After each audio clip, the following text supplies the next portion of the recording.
देखिए कुछ कुछ प्रमुख प्लास्टिक के नाम बताते हैं आपको। कुछ प्लास्टिक आपके नाम बताते हैं ना, जैसे पॉलीथीन है, टेफ्लॉन है, पीवीसी है ना, बैकेलाइट है। ये सब क्या है, ये प्रमुख प्लास्टिक है, नाम है। और कुछ आपको प्लस पॉइंट बताते हैं। जो कैरोटीन होती है, क्या होती है, प्रोटीन होती है ना। जो कैरोटीन होती है वो प्रोटीन होती है। और जो प्लास्टिक बनी होती है कृत्रिम बनी होती है। जो प्लास्टिक ये जो बनाते हैं, पॉलीथीन, टेफ्लॉन, पीवीसी, वो जानते हैं आप, आदमी बनाता है ना। आदमी बनाता है तो इनको हम कहेंगे संश्लेषित प्लास्टिक या कृत्रिम प्लास्टिक, है ना। प्लास्टिक हो गया। और जो है ना, और दूसरी ओर बात करें प्लस पॉइंट, प्राकृतिक प्लास्टिक क्या होती है ना, जैसे प्राकृतिक रबर, ग्लूकोज, सेलुलोज। ये बात मैंने पहले आपको वीडियो में बताया था। एक तरीके से क्या है, वो केराटिन एक तरीके से प्रोटीन है ना। तो प्लास्टिक देखे जो मनुष्य बनाता है वही कृत्रिम कौच, चाहे सिंथेटिक कौच, चाहे संश्लेषित का बात की। कुछ प्रमुख प्लास्टिक जैसे बात की पॉलीथीन, या देखिए एथीन। पॉलीथीन जो है, एथीन का बहुलक है। बहुलक का मतलब कई सारे छोटे अणु मिलकर पॉलीथीन का बनाते हैं। देखिए पॉलीथीन 0.25 मिलीग्राम माइक्रोन, जो इससे छोटी होती है वही नुकसानदेह होती है पर्यावरण प्रदूषण के लिए। लेकिन जो 0.25 माइक्रोन से ऊपर की जो मोटी पन्नी होती है वो नुकसानदेह नहीं होती है ना। अगर हम बात कर लें कि एथेन, एथीन, एथाइन। एथेन में एन है, एथीन में ईन है, एथाइन में क्या है, आइन है।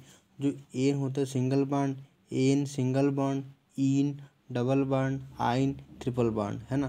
तो मैंने क्या होता है, पॉलीथीन एक एथीन है, बोले तो ईन है। तो ईन है तो क्या होगा, इसमें इसके कार्बन हाइड्रोजन में डबल बॉन्ड लगेगा, है ना। यही क्या है, ये पॉलीथीन का ये एक तरीके से सिंबल है। अगर हम बात करें कि टेफ्लॉन की, देखिए टेफ्लॉन का यूज़ कहाँ होता है। देखिए टेफ्लॉन का यूज़ ये होता है जैसे आप बर्तनों में देखते हैं कि रंग छूट जाती है ना, नॉन स्टिक बर्तन बनाने। देखिए टेफ्लॉन का यूज़ वहाँ होता है नॉन स्टिक बर्तनों के परत बनाने में। नॉन स्टिक बर्तन के परत बनाने में, जो स्टिक नहीं होते हैं ना, नॉन स्टिक बर्तनों के परत बनाने में, जैसा आप देखते हैं कि रंग चला जाता है, वो गायब हो जाता है, वो वहाँ से ना, जैसे यहाँ पूरा काला काला था लेकिन यहाँ जो सफ़ेद सफ़ेद हो जाएगा ना, रंग छूट जाता है, जैसे गाड़ी बढ़ेगा क्या, वही हाल है टेफ्लॉन का वो होता है। तो देखिए टेफ्लॉन का रासायनिक नाम क्या है, टेट्राफ्लोरोएथीन। क्योंकि सब पॉलीथीन ना, इस तरीके से लेयर होती है वो चारों ओर, है ना। तो फुल फॉर्म का टेफ्लॉन का टेट्राफ्लोरोएथीन के बहुलीकरण तो टेफ्लॉन बनता है। इसका उपयोग नॉन स्टिक बर्तन बनाने में किया जाता है ना। नॉन स्टिक बर्तन बनाने में मतलब भाई जो रंग हट जाता है उसका प्रयोग बर्तन में बनाने में करते हैं टेफ्लॉन का। चलते हैं पीवीसी का, पॉलीविनाइल क्लोराइड। देखिए पीवीसी का यूज़ क्या है, तो प्लास्टिक के पर्दे, रेनकोट बनाने में, पर्दे बनाने में, और जो खिलौने बच्चों के आते हैं वो पीवीसी के ही बनते हैं, है ना। यह जो है विनाइल क्लोराइड के बहुलीकरण से बनता है, कौन, पीवीसी। अगर हम बात कर ले हींग कहाँ से मिलता है, तो हींग हमको जड़ से मिलता है। अगर पौधा कहें तो हींग जो है हमको पेरुला पेरुला पौधे से हमको हींग मिलता है। हींग हमको जड़ से मिलता है। अगर बात कर लें कि हम जो काफ़ी में क्या रहती है, काफ़ी में रहती है कैफीन, है ना। ये जो है हमको भुने बीज से मिलता है। अगर बात कर लें तंबाकू से देखिए हमको निकोटीन मिलता है। लेकिन तम्बाकू से हमको मतलब ये जो है इनकी पत्तियों से तम्बाकू मिलता है, और उसमें पाया क्या जाता है, तम्बाकू में पाया जाता है निकोटीन, और तम्बाकू हमको उनकी पत्तियों से मिलता है। चाय और तम्बाकू किण्वन के द्वारा मतलब पानी में रख कर सलाए जाते हैं, तब उनकी पत्ती जो है भूरी होती है ना। ये बात है। अगर बात कर ले हम कि जो है चाय में क्या पाया जाती है, चाय में थीन पाया जाता है ना। चाय में थीन पाया जाता है। और चाय कैसे प्राप्त किया जाता है, चाय पत्तियों के द्वारा प्राप्त किया जाता है। अगर बात करें कुनैन, तो कुनैन कहाँ से प्राप्त करते हैं, तो कुनैन जो है सिनकोना पौधों की छाल से प्राप्त किया जाता है। अगर बात कर ले अफीम, तो अफीम कैसे प्राप्त करते हैं, तो अफीम कच्चे फल के लैक्टेस मतलब वही दूध से प्राप्त होता है अफीम, है ना। ये क्या है, गांजा और भांग। भांग के अंदर कौन सा आता है, चरस, अफीम, भांगिया ना, वो तो अलग बात है। अगर बात करें बैकेलाइट की, तो बैकेलाइट, ग्लिप्टन, ये सब क्या है, थर्मोसेटिंग प्लास्टिक है। जितने भी आपके स्विच आते हैं विद्युत उपकरण में, बर्तनों के हत्थे और स्विच किसके बने होते हैं, बैकेलाइट के बने होते हैं। अगर बात कर लें रबड़, देखिए रबड़ दो प्रकार की होती है, आपको पता है, प्राकृतिक रबड़ और सिंथेटिक रबड़। प्राकृतिक रबड़ का नाम है आइसोप्रीन और संश्लेषित का नाम है नियोप्रीन। देखिए रबड़ का गुण होता है क्या, प्रत्यास्थता का गुण होता है और विद्युत की कुचालक होती है। रबड़ जो है प्रत्यास्थता गुण होता है और विद्युत की कुचालक होती है। रबड़ का देखिए हमेशा हम अगर कहे कि वल्कनीकरण किससे करते हैं, तो वल्कनीकरण हमेशा हम रबड़ का करते हैं और वल्कनीकरण करने के लिए हम रबड़ में सल्फर मिलाते हैं, जिससे कि ये और अधिक मजबूत हो और रबड़ में प्रत्यास्थता का गुण आ जाए। देखिए प्रत्यास्थता, विद्युत कुचालक तथा जल प्रतिरोध, मतलब रबड़ के बारे में बात कर रहे हैं। ये प्रत्यास्थता जो है, इसकी रबड़ की प्रत्यास्थता, विद्युत की कुचालक, कुचालक का मतलब इसमें करंट फ्लो नहीं होता, तथा जल प्रतिरोधक कहने का मतलब है रबड़ पे जल डालोगे तो उस पर कोई फर्क नहीं पड़ेगा, है ना। तो इसलिए प्रत्यास्थता, रबड़ जो है प्रत्यास्थता की, विद्युत कुचालक व जल प्रतिरोधक गुण होने के कारण रबड़ का अत्यधिक उपयोग होता है। रबड़ सामान्यतः प्राकृतिक रबड़ और संश्लेषित रबड़ में विभक्त होती है। प्राकृतिक रबर कहाँ, जो प्राकृतिक रबर होता है कहाँ से प्राप्त किया जाता है, तो प्राकृतिक रबर हीबिया पौधे की, ये देखिए हीबिया पौधे के लाइटेक्स, हीबिया पौधे के लाइटेक्स को या दूध से, है ना, लेटेक्स को है दूध को। तो प्राकृतिक रबर हीबिया पौधे के लाइटेक्स से प्राप्त होती है ना। और इसका बहुलक का क्या नाम है, आइसोप्रीन में बताया आपको। कृत्रिम को या संश्लेषित रबर मुख्य प्रयोग को नियोप्रीन, डियोप्रीन, नियोप्रीन या डियोप्रीन, ये कौन सी कृत्रिम रबर है ना। प्राकृतिक रबर में सल्फर मिलाकर इसको मजबूती और लचीलापन प्रदान करते हैं। इस प्रक्रिया को वल्कनीकरण कहते हैं। अगर हम बात करें कि पॉलीएमाइड प्राकृतिक रूप से रेशे के रूप में पाए जाते हैं, ना।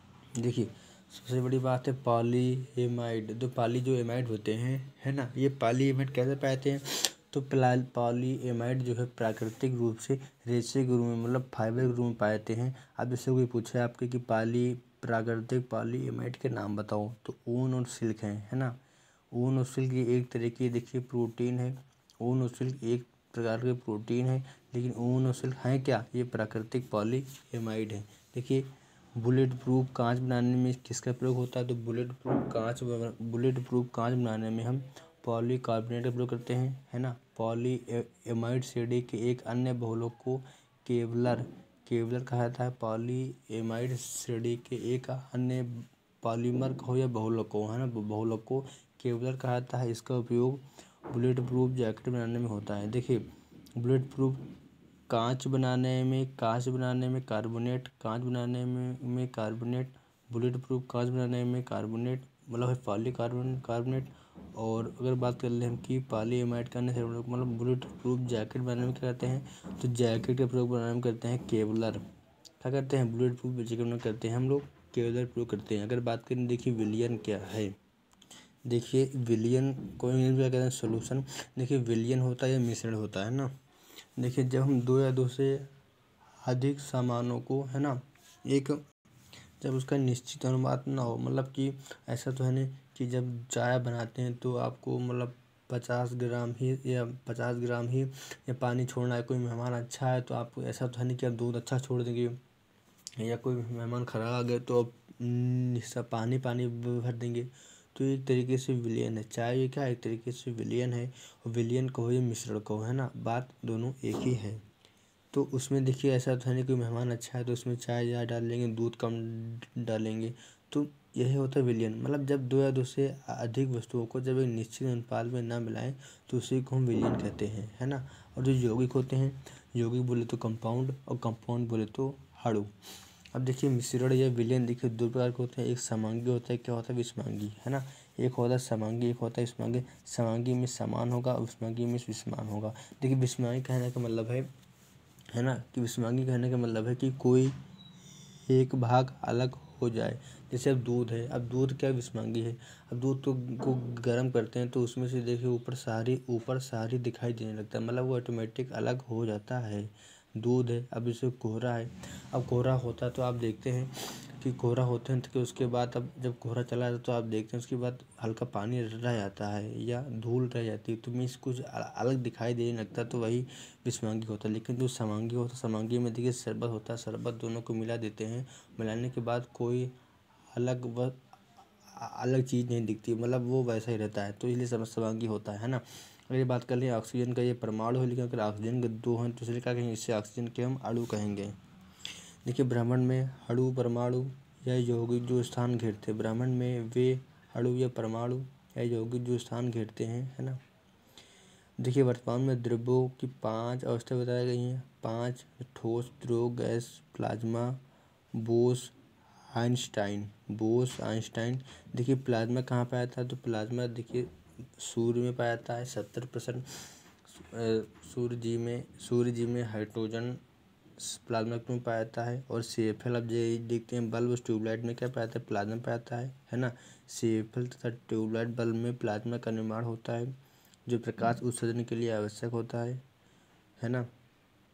सूर्य या तारा में प्लाज्मा के कारण ही चमक होती है, कोई आपसे कहेगा सूर्य भगवान में चमक आती है वो प्लाज्मा के कारण ही चमक होती है।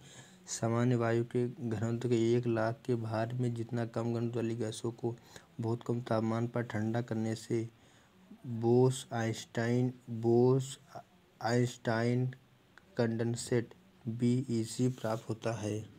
देखिए सामान्य वायु के घनत्व के 1 लाख में भार जितने कम घनत्व वाली गैस को बहुत कम तापमान पर ठंडा करने से बोस आइंस्टीन कंडेंसेट BEC प्राप्त होता है।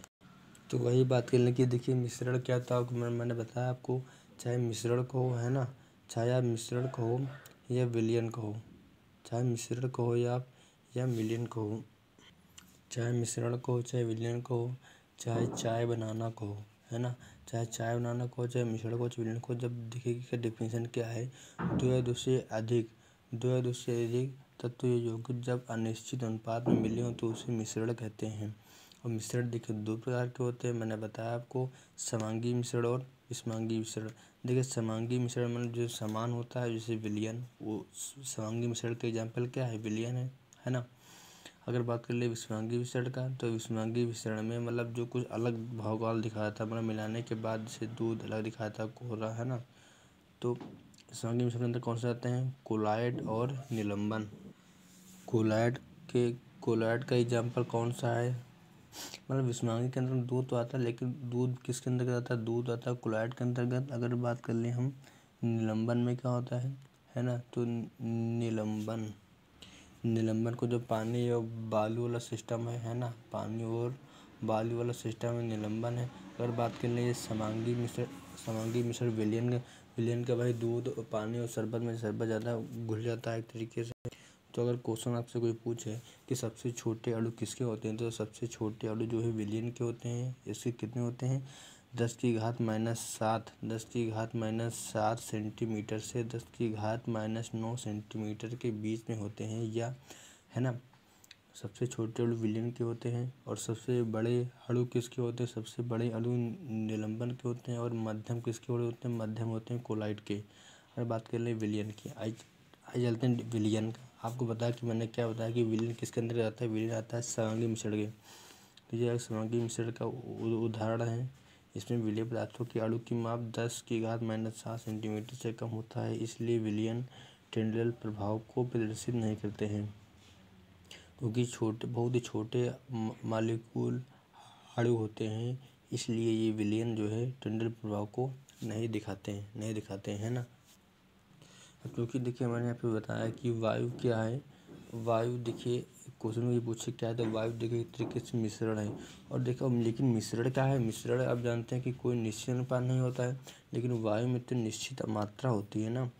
वायु में क्या होता है, गैस, धूलकण, जलवाष्प होते हैं, मतलब गैस कितने होते हैं सब तो फिक्स रहता है। लेकिन वायु में क्या होता है, निश्चित मात्रा होती है। लेकिन वायु किसका एग्जाम्पल है, तो वायु मिश्रण का एग्जाम्पल है।